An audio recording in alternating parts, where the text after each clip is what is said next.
నమస్కారం. లక్ష్మి చెప్పే కథలకు స్వాగతం. వీణులతో వీక్షించటానికి సిద్ధం కండి. ప్రియ సఖులు, ఇప్పుడు మనం ప్రముఖ రచయిత శ్రీ పారుపల్లి అజయ్ కుమార్ గారు రచించిన జీవితం అంటే పోరాటం అనే ఓ చక్కటి ఇన్స్పైరింగ్ స్టోరీని విందామండి. ఈ కథ 14/11/2025లో సాహరి అంతర్జాల వారపత్రికలో ప్రచురింపబడింది. ఇక కథ మొదలు పెట్టేస్తున్నానండి. హిమా హిమా లీలగా వినిపిస్తున్నది ఆ పిలుపు కొన్ని వేల మైళ్ళ దూరం నుండి. కాదు, దిగంతాల కావల నుండి పిలుస్తున్నట్టుగా వినపడుతున్నది. ఎవరో పిలుస్తున్నారు. ఎవరిదా పిలుపు? ఊహ తెలిసినప్పటి నుండి కొన్ని లక్షల సార్లు విన్న పిలుపది. నాకెంతో ఇష్టమైన పిలుపు. అనురాగం, ఆప్యాయతలను రంగరించి ప్రేమగా పిలిచే పిలుపు. ఆ పిలుపు నాన్నది. నాన్న పిలుస్తున్నాడు. కానీ నాన్న ఈ లోకంలోనే లేడు కదా. నాన్న చనిపోయి 3 సంవత్సరాలు గడిచాయి. ఇప్పుడు ఎలా పిలుస్తున్నాడు? నాన్న బ్రతికొచ్చాడా? కళ్ళు తెరిచి నాన్నని చూడాలని అనుకున్నాను. ఎంత ప్రయత్నించినా మూసుకుపోయిన కనురెప్పలు పైకి లేవటం లేదు. హిమా లే తల్లి. అదిగో నాన్న మళ్ళీ పిలుస్తున్నాడు. నాన్న నిజంగా పిలుస్తున్నాడా? నేను భ్రాంతికి లోనవుతున్నానా? నేను లేవాలి అనుకుంటున్నాను, కానీ శరీరం సహకరించటం లేదు. లేవలేకపోతున్నాను.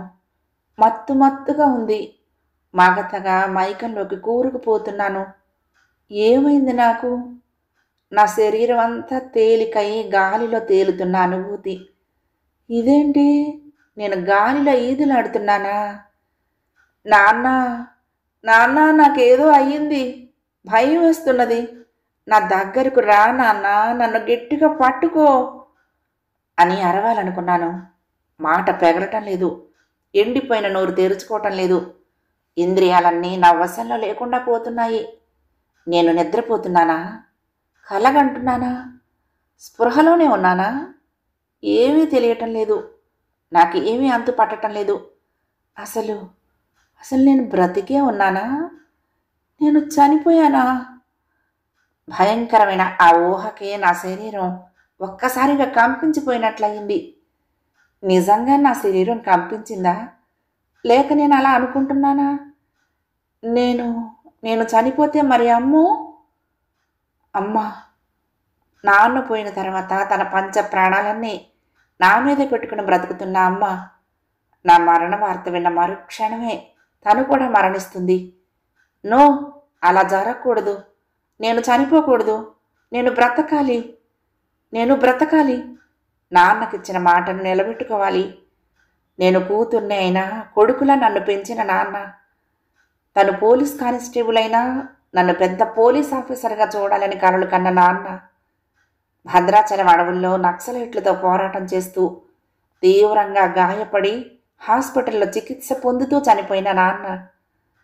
చివరి క్షణాల్లో సివిల్స్ రాసి IPS సాధించాలని చెప్పి కన్ను మూసిన నాన్న పాదాలపై తలవాల్చి చివరిసారిగా నమస్కరిస్తున్న నా కళ్ళు కన్నీటి సాంద్రాలై నాన్న పాదాలను అభిషేకించాయి.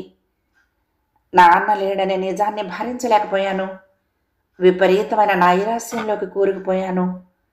నాన్న చివరి చూపు, చివరి స్పర్శ, చివరి మాట గుర్తుకొచ్చి నన్ను నిస్తేజం నుండి కోలుకునేలా చేశాయి. ఎంత ఏడ్చినా నాన్న ఇక తిరిగి రాడని తెలుసు. చెమర్చే కళ్ళతో, బరువెక్కిన హృదయంతో నాన్న చనిపోయిన దుఃఖం నుండి నన్ను నేనే ఓదార్చుకుని అమ్మను కూడా ఓదార్చాను. నాన్న మాట్లాడిన చివరి మాటలను నా జీవితాశయంగా మార్చుకున్నాను. ఎన్ని అవాంతరాలు ఎదురైనా, ఎన్ని ఒడిదుడుకులు ఎదురైనా మొక్కవోని ధైర్యంతో ముందుకు వెళ్ళాలి. నీ గమ్యాన్ని చేరుకోవాలి. నాన్న ఎప్పుడో అన్న మాటలు గుర్తుకు తెచ్చుకుంటూ విజయ శిఖరాలను అధిరోహించాలని, నాన్న కలను నెరవేర్చాలని కఠోర దీక్షతో చదువును ఒక యజ్ఞంలా భావించి అహోరాత్రులు శ్రమించాను.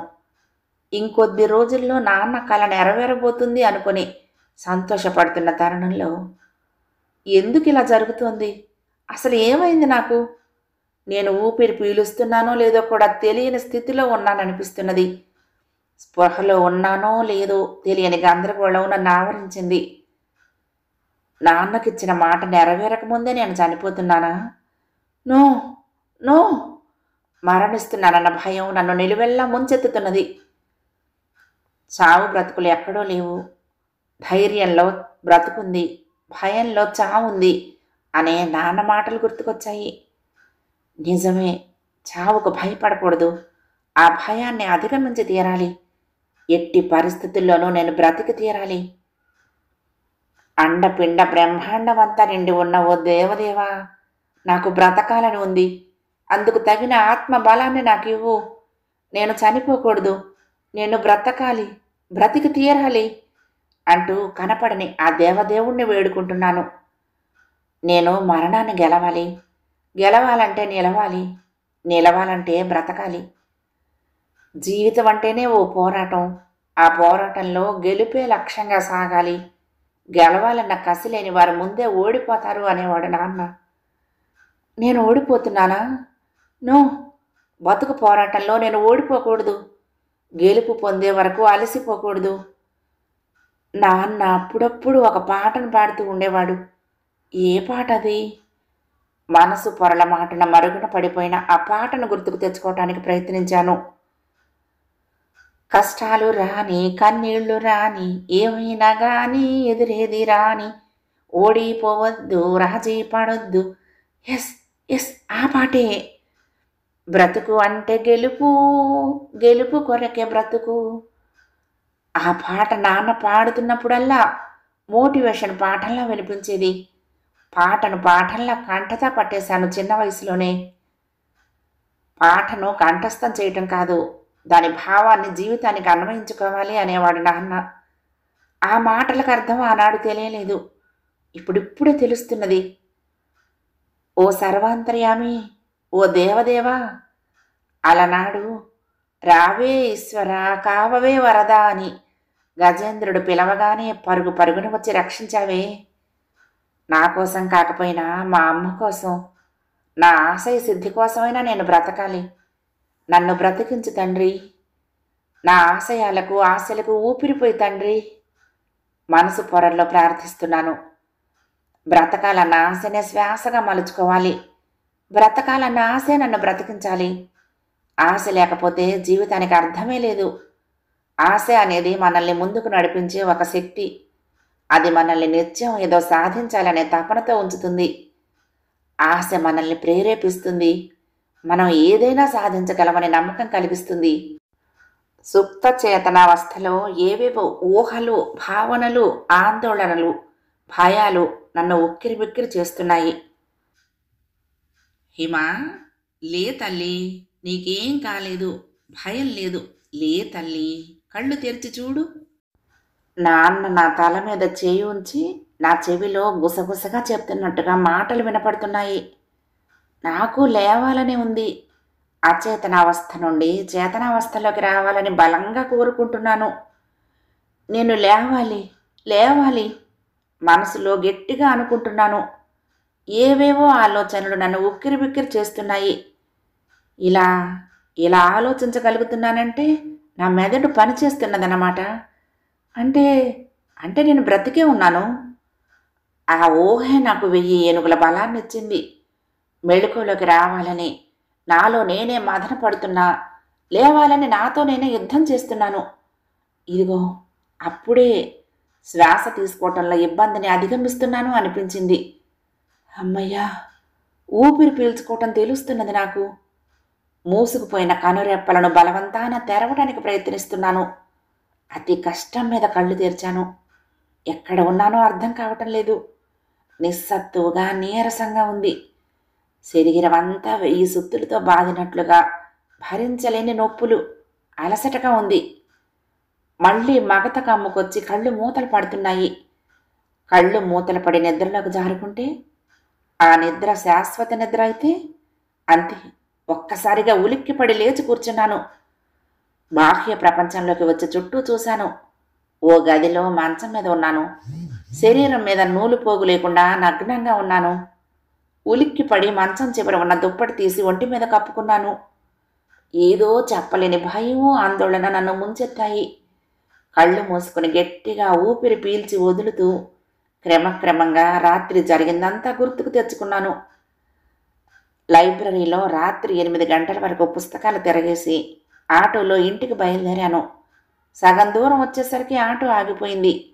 డ్రైవర్ ఆటో దిగి ఏమైందా అని చూస్తున్నాడు. నేను ఆటో దిగి ఓ పక్కన నిల్చున్నాను. అప్పుడే ఓ కారు వచ్చి నా పక్కన ఆగింది. కారులో నుండి ప్రకాష్ దిగి ఏమైంది హిమజ అని అడిగాడు. ప్రకాష్ డిగ్రీలో నా క్లాస్మేట్, మాజీ మంత్రి కొడుకు. ఒకసారి ప్రేమ దోమ అని వెంట పడితే గట్టిగా వాయించాను. అప్పటి నుండి బుద్ధిగానే ఉండేవాడు.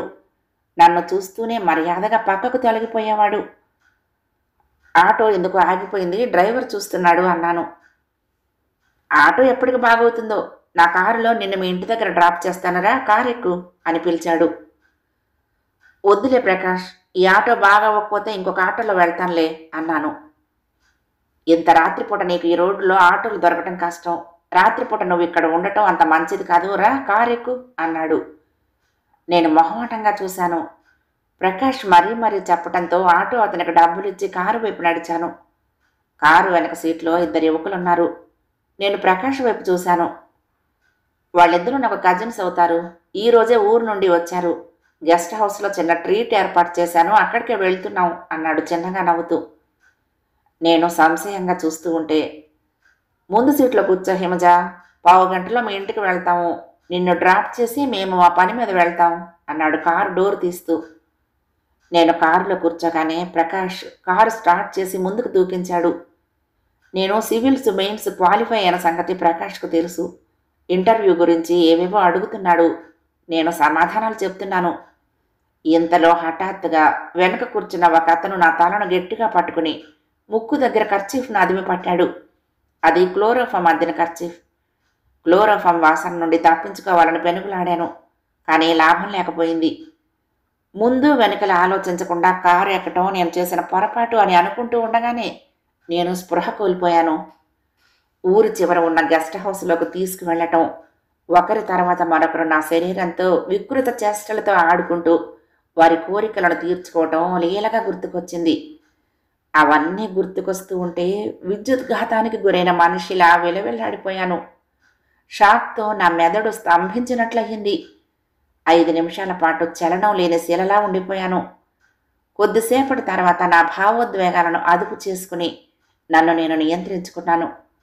కళ్ళ వెంబడి కారి కన్నీటిని తుడుచుకుంటూ కసితో కోపంతో మంచం మీద నుండి లేవబోయాను. శరీరం ఒక్కసారిగా తూలి ముందుకు పడబోయాను. మంచం అంచును పట్టుకుని నిలదొక్కున్నాను. కళ్ళు తిరుగుతున్నాయి. ఒళ్ళంతా వణికిపోతున్నది. లేచి నిలబడి శక్తి కూడా లేదనిపించింది. కళ్ళు మూసుకుని కొద్దిసేపు ధ్యానంలో మునిగిపోయాను. 10 నిమిషాల తర్వాత నన్ను నేను నిభాయించుకుని అతి కష్టం మీద నాకు నేనుగా లేచి నా కాళ్ల మీద నిలబడ్డాను. 2 అడుగులు వేసే ఓపిక కూడా లేదు. గది గోడను పట్టుకుని మెల్లగా ముందుకు నడిచాను. గదిని దాటి బయటకు వచ్చాను. పక్క గదిలో తప్ప తాగి గాఢమైన నిద్రలో ఉన్న ప్రకాష్, అతని కజిన్స్ కనిపించారు. మద్యం సీసాలు, సిగరెట్టు పీకలు గదిలో చల్లాచెదరుగా పడి ఉన్నాయి. టీపాయ్ మీద ఉన్న ప్లేట్లలో జిగిడిపప్పు పలుకులు, ఆమ్లెట్ ముక్కలు చిందరవందరగా కనపడుతున్నాయి. సీసాల్లో నుండి మద్యం కారి ఆ గది మొత్తం ఘాటు వాసనతో నిండిపోయింది. ఆ వాసన భరించలేక గది తలుపులు మూసి గడియ పెట్టాను. ఇంకొక గదిలో ఉన్న బీరువా తెరిచి చూశాను. అది బట్టల బీరువా. అందులో నుండి నాకు సరిపడేలా ఉన్న చొక్కా, ప్యాంటు తీసి తొడుక్కున్నాను. మద్యం వాసన కాకుండా మరేదో వాసన నా ముక్కు పుటాలకు తగిలింది. నేను చుట్టూ పరికించి చూశాను. ఆ గెస్ట్ హౌస్లో కిచెన్ కూడా ఉన్నట్లుంది. కిచెన్ గట్టు మీద కోడిగుడ్డు డొల్లలున్నాయి. గ్యాస్ స్టవ్ సరిగ్గా ఆపలేదేమో, గ్యాస్ వాసన వస్తున్నది. 2 నిమిషాల తర్వాత మెయిన్ డోర్ తీసుకుని బయటకు వచ్చాను. పరిసరాలన్నీ గాఢాంధకారంలో మునిగిపోయి ఉన్నాయి. ఆ కటిక చీకట్లో మనోధైర్యాన్ని ఆయుధంగా చేసుకుని ముందుకు నడిచాను. వారం రోజుల తర్వాత సివిల్స్ ఇంటర్వ్యూ అటెండ్ కావటానికి ఢిల్లీ వెళ్లే ట్రైన్ ఎక్కాను.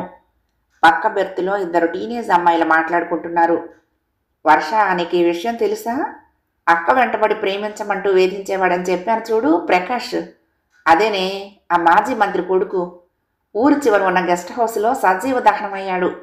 4 రోజుల క్రితం పేపర్లో వచ్చింది ఆ వార్త. అతనితో పాటు మరొక 2 కూడా ఉన్నారట. షార్ట్ సర్క్యూట్ వల్ల ఆ గెస్ట్ హౌస్ కాలిపోయి ఉంటుందని అనుకుంటున్నారు. అవునా, 10 రోజుల నుండి ఇక్కడ లేనుగా, నాకు తెలీదు.